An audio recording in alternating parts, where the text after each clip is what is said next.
अब जो इस मार्ग पर, अध्यात्म मार्ग पर, आनंद मार्ग पर चलना चाहते हैं, तुमको एक इंद्रिय के संयम के लिए पांचों इंद्रियों पर संयम करना होगा, ज्ञान इंद्रियों पर। एक बात सुधारने के लिए ब्रह्मचर्य का रक्षा तभी वो उपासक कर सकता है जब सर्वतोभावेन ब्रह्मचर्य होगा।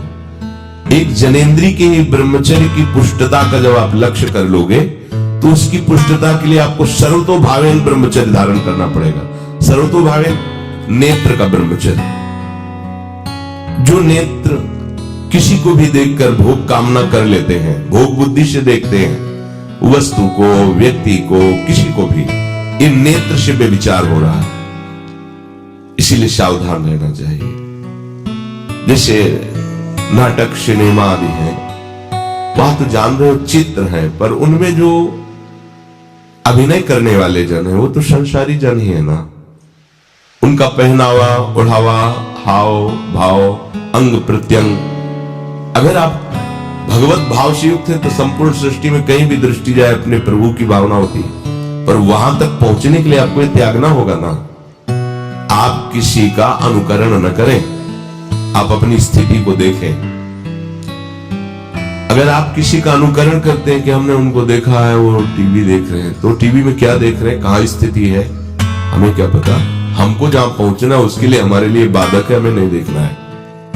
अगर आप माना कि कोई नाटक ही देख रहे हैं, कोई अच्छे सीरियल ही देख रहे हैं, और उसमें अभिनय करने वाले तो संसारी भोगी पुरुष ही है ना। आप कोई त्यागी जितेंद्रीय महात्मा को थोड़ी देख रहे हैं। तो उस देखने में तन्मयता आती है, जिसको हम देखते हैं उस पर हम आसक्त होते हैं, तभी तो उसका सुख दुख अनुभव होता है। देखो कोई ऐसी रोने वाली सीन आए तो रोना आ जाएगा, हंसने वाली आ जाए तो हंसना आ जाएगा, ऐसे तो उसका प्रभाव हम पर पड़ रहा है ना।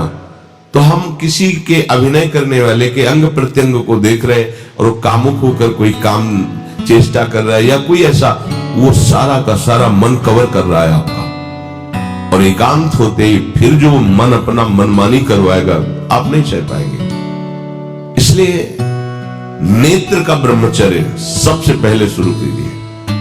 आपको वो चीज नहीं देखनी, वो बात नहीं पढ़नी, वो दृश्य नहीं। श्रीमद् भागवत में वर्णन है, कोई पशु पक्षी भी मैथुन कर रहा हो, अचानक दृष्टि गई तो मानसिक प्रणाम करके दोबारा दृष्टि नहीं जानी चाहिए। इसीलिए लिखा है कि आप एक धनुष भूमि को देखकर, एक धनुष, इसमें किसी की हानि नहीं होगी, आपकी भी हानि नहीं होगी। आप एक धनुष भूमि देख करके ही चलिए। मतलब बहुत लंबी दूरी देखने की जरूरत नहीं है, बहुत दृष्टि उठा करके इधर उधर गर्दन हिलाने की जरूरत नहीं है।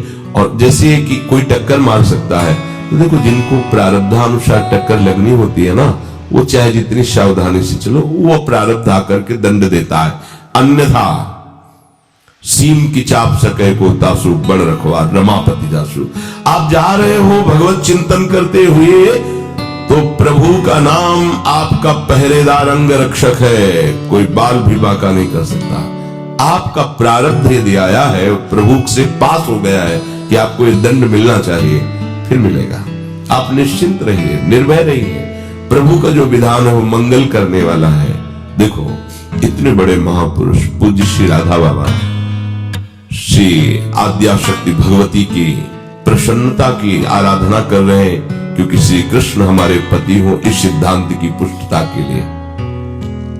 और पैर फिसल जाता है, स्नान करने जाते हैं, खड़ाऊ पहने हुए थे, अंग टूट जाता है, दवा नहीं लेते हैं, बांस की खिपचाल बांधकर पुनः अनुष्ठान में बैठते हैं। बलिहारी ऐसी सामर्थ्य की, ये भागवतिक प्रारब्ध ऐसे महापुरुषों को भी दंड दे देता है। देखो ना, ऐसे महापुरुष जो ऐसी ऊंचाई पर पहुंचे हैं और इतने भागवत भजन में नियम निष्ठ है, उनको भी प्रारब्ध दंड दे रहा है शरीर को। तो अपने को इससे निश्चिंत हो जाना है। जो होना है उसे रोक नहीं सकते, जो नहीं होना उसे कोई कर नहीं सकता। अपने आराध्य देव की चिंतन में ज्यादा नेत्रों को इधर उधर दौड़ाने की जरूरत नहीं है। नेत्र का ब्रह्मचर्य